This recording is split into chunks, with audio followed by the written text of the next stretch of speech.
ये बिल्कुल गलत है कि मैं किसी के दबाव में आने वाला टाइप आदमी नहीं हूँ, पहली चीज़ तो ये है।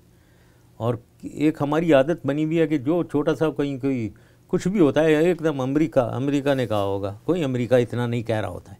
ये बिल्कुल ये हमारी गलत फहमियाँ है। और मैं तो हमेशा कहता रहता हूँ कि हमें शर्म भी आनी चाहिए। इतना बड़ा मुल्क, एक जौहरी ताकत, मिज़ाइल ताकत, हर 2 मिनट बाद अमेरिका ने हमें कहते हैं हम दबक के उनके बात मान लिए। कोई ऐसी बात नहीं है ना। मैं बिल्कुल जब तक कि नेशनल इंटरेस्ट में अगर कोई बात है, और कई दफ़ा मैंने अपोज़ किया है, कई दफ़ा इनको बहुत स्ट्रांगली अपोज़ किया जब ये कुछ चाहते थे, मैंने कहा नहीं नेशनल इंटरेस्ट में नहीं है, we can not do it.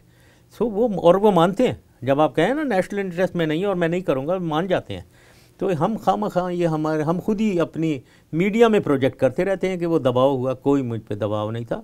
मैं शुरू से मेरी स्टेटमेंट्स देखें, मैंने हमेशा कहा था मैं कॉन्स्टिट्यूशन नहीं वायलेट करूँगा, कॉन्स्टिट्यूशन के मुताबिक चलेंगे।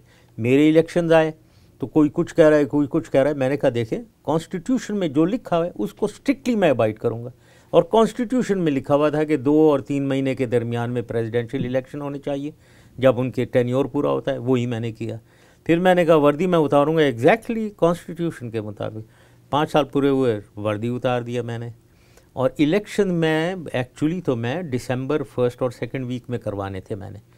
और इसमें फ्रेंकली अरेंजमेंट यही था कि बेनज़ीर भुट्टो साहिबा नहीं आएंगी और इलेक्शन हम होंगे, उसके बाद वो आएंगी। और उसके बाद मैंने देखना था, क्योंकि एक मैं पॉलिसी मैंने कहा एक रिकन्सिलिएशन पॉलिटिक्स स्टार्ट की जाए, यहाँ कॉन्सिलिएटरी पॉलिटिक्स शुरू की जाए।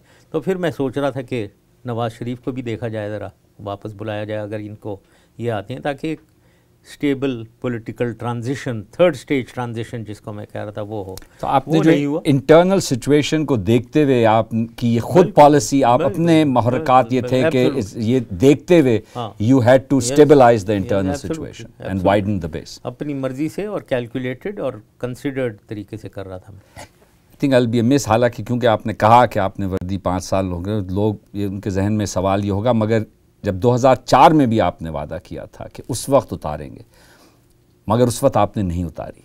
उस वक्त भी आपने पब्लिकली कहा था कि मैं, उसकी क्या वजह थी? उसकी वजह यही थी कि क्योंकि ये देखिए मेरा मकसद तो पूरा कॉन्सिलिएटरी एक पॉलिटिक्स में करना चाह रहा था। क्योंकि मैंने देखा था कि जो भी यहाँ we must stabilise democracy in Pakistan. मतलब ये जो है कि एक गवर्नमेंट आती है, दूसरी आती है, तो उसके सारे काम रोक देती है, उसको गालियाँ पड़ती है, उनके पीछे पड़ जाते हैं, वेंडेटा शुरू हो जाता है। इसको ज़रा ख़त्म किया जाए, कॉन्सिलिएटरी पॉलिटिक्स का दौर शुरू किया जाए। उस पे मैंने ये कहा कि मैं बिल्कुल वर्दी उतारूँगा। लेकिन फिर जो आगे से जो कहना शुरू किया लोगों ने, अब उनकी स्टेटमेंट्स मुझे याद भी नहीं है, लेकिन आप ज़रा देखें क्या कुछ कह रहे थे वो तो बिल्कुल ही ऑफेंसिव पे कि जी 2 बार वर्दी उतरेगी तो पता नहीं क्या होगा। फिर मैंने कहा चलो ठीक है, फिर अब मैं भी नहीं वर्दी उतारता हूँ अगर यही आपके इरादे हैं। आपको ये था कि the minute that would happen they will try and destabilize the government. Confrontationist policy उनकी थी, मैं कॉन्सिलिएशन कर रहा हूँ, वो कॉन्फ्रंटेशन कर। मिस्टर प्रेसिडेंट, अब हम मुल्की मसाइल की तरफ आते हैं और मैं आपसे मुख्तलिफ सब्जेक्ट्स पर यक के बाद दीगरे आपकी राय पूछूंगा। तो अगर हम sort of have a quick exchange, तो क्योंकि मसाइल मुझे काफ़ी वो करने। दहशत गर्दी के ख़िलाफ़ जंग, आपके ख़्याल में इसका इख्तिताम क्या होगा, कैसे होगा और कब होगा? कब का तो मैं कुछ नहीं कह सकता हूँ, लेकिन इसका इख्तिताम कैसे होगा, हमें जीतना चाहिए। हमें दहशत गर्दी को और इंतहा पसंदी को कंट्रोल करना है पाकिस्तान में, और failure is not an option बिल्कुल।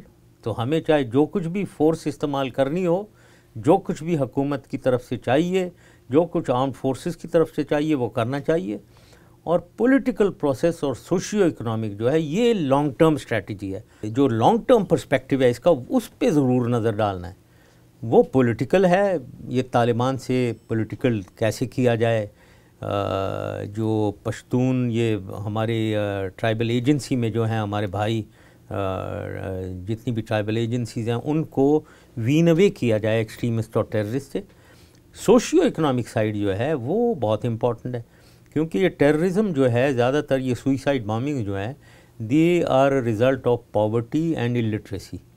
क्योंकि मैंने इनकी 3 फिल्में देखी हुई हैं, ये बच्चे मैं कहूँगा, बच्चों की जो ये सुइसाइड बॉम्बिंग करने जा रहे हैं, और उनकी फ़िल्म ये बनाते हैं हमेशा। वो मैंने 3 जो देखी हैं, तीनों में वो एड्रेस कर रहा है बच्चा खड़ा हुआ है कि मैं अपने माँ बाप से बात करना चाह रहा हूँ और अपनी बहन भाइयों को, और मैं ये कहना चाह रहा हूँ मैं बिल्कुल ठीक हूँ और मैं मैं जन्नत जा रहा हूँ और मैं आपके लिए जन्नत का रास्ता खोल रहा हूँ। और उसको बताया जाता है कि वहाँ जब जाओगे तो prophet peace be upon him वो आपको रिसीव करेंगे। तो ये आदमी इतना इलिटरेट है कि ये समझता है ये सही है, ऊपर से इतना गरीब है शायद कि वो मिजरेबल लाइफ यहाँ गुजार रहा है, तो वो समझता है चलो जी जन्नत चलते हैं, वहाँ वीआईपी भी बनेंगे, सब कुछ अच्छा होगा, तो यहाँ क्यों रहूँ मैं। तो ये एक अनफॉर्चुनेटली डिस्टॉर्शन इस्लाम की जाती है, क्योंकि इस्लाम में तो ख़ुदकशी हराम है। इधर वही मौलवी उनको ख़ुदकशी करवा रहे हैं और वो कह रहे हैं आप शहीद हो रहे हो। तो हमारी ये डिस्टॉर्शंस ठीक करनी है एजुकेशन से और पॉवर्टी एलिविएशन। इस वक्त where we are, I think in 2 or 3 weeks time president Obama, उनको ये डिसाइड 3 ऑप्शंस उनको डिसाइड करने हैं, to pull down the troops, American American troops from Afghanistan, to leave them as they are, और to respond to General McChrystal's request for about 40,000 extra troops. आपके ख्याल में क्या उनकी हिकमत अमली होनी चाहिए? देखिए ना, सबसे पहले तो मैं मिलिट्री पॉइंट ऑफ व्यू से देखता हूँ क्योंकि जनरल मैकक्रिस्टल ने मांगा है, तो मैं मिलिट्री पॉइंट ऑफ व्यू से जब भी एक फोर्स अप्लाई होती है ऑपरेशन में, तो एक अहम स्ट्रेटिजिक पॉइंट होता है ट्रूप टू स्पेस रेशियो उसे कहते हैं। और ट्रूप टू स्पेस रेशियो में ऑप्टिमम होना चाहिए ये कि जितनी स्पेस है उतनी ही फोर्स इंडक्शन। अगर स्पेस ज़्यादा है और ट्रूप्स कम हैं, उसको डाइल्यूशन इन स्पेस कहते हैं मिलिट्री स्ट्रैटेजी में। ये यहाँ डाइल्यूटेड हैं स्पेस में। So therefore from military point of view there is no doubt कि वहाँ फ़ौज और चाहिए अगर आपने डोमिनेट करना है वहाँ। तो from that point of view general McChrystal का पॉइंट बिल्कुल सही है। अब उसको थोड़ा सा और आगे एग्ज़ामिन करना है। एग्ज़ामिन ये करना है कि कुछ व्यूज़, हर किस्म के व्यूज़ यहाँ एक्सप्रेस हो रहे हैं। बिल्कुल। कुछ यही कह रहे हैं कि जी क्विट कर दो, ड्रॉ डाउन कर दो। क्विटिंग का तो मैं ये कहूँगा कि quitting is not an option. उसकी फॉल आउट देखना चाहिए तरह क्या होगा। अगर आप क्विट करते हैं और सारे अफ़गानिस्तान को तालिबान के हवाले करते हैं, 2 चीज़ें, क्या अलकायदा वहाँ रिसर्जेंस नहीं होगी और ज़्यादा नहीं आ जाएंगे, और दूसरा क्या तालिबान जो हैं वो वहीं कन्फाइंड रहेंगे या वो हमारी फाटा में आएंगे और फिर तालिबानाइजेशन और आगे लेकर जाएंगे और पाकिस्तान, और क्या वो उनके आगे चल के कश्मीर और हिंदुस्तान या फिर सेंट्रल एशियन रिपब्लिक्स में रेडिकलिज्म नहीं होगी। तो ये सारा हमें एग्ज़ामिन करना चाहिए क्या इम्पैक्ट होगा।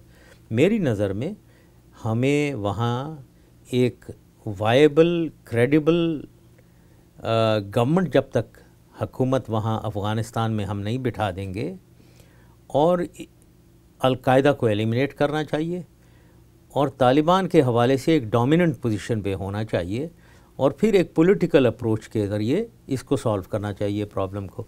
लेकिन उसको किए बगैर अगर हम जाएंगे तो वो तो एक, तो आप कह रहे हैं सीक्वेंसिंग की बात है कि पहले you have to have upper hand militarily and then you should move towards a credible government and political solution. Yes, उस बगैर गए तो तबाही की तरफ होगा। पाकिस्तान का साहिब सदर जो मौजूदा सियासी नक्शा है उस पर आप क्या कमेंट करेंगे और इसकी इमीडिएट फ्यूचर डेवलपमेंट आप क्या देख रहे हैं इन द नेक्स्ट 1, 2, 3 ईयर्स? देखिए ना, सियासी उस पे तो आप देख रहे हैं कि पॉलिटिकल अपहीवल एक हुई हुई है पाकिस्तान में, जो अनफॉर्चुनेटली जिसका इम्पैक्ट हमारी इकॉनमी के ऊपर हो रहा है।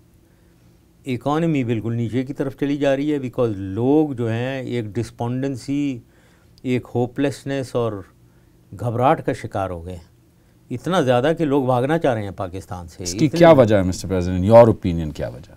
मेरी ओपिनियन, एक तो ये टेररिज्म जो हो रही है इतनी ज़्यादा, और बॉम्ब ब्लास्ट हर तरफ हो रहे हैं, जिसका मैं तो पाकिस्तानियों से यही कहूँगा कि ये हमें सहना है, ये तकलीफ़ात हमें उठानी पड़ेंगी।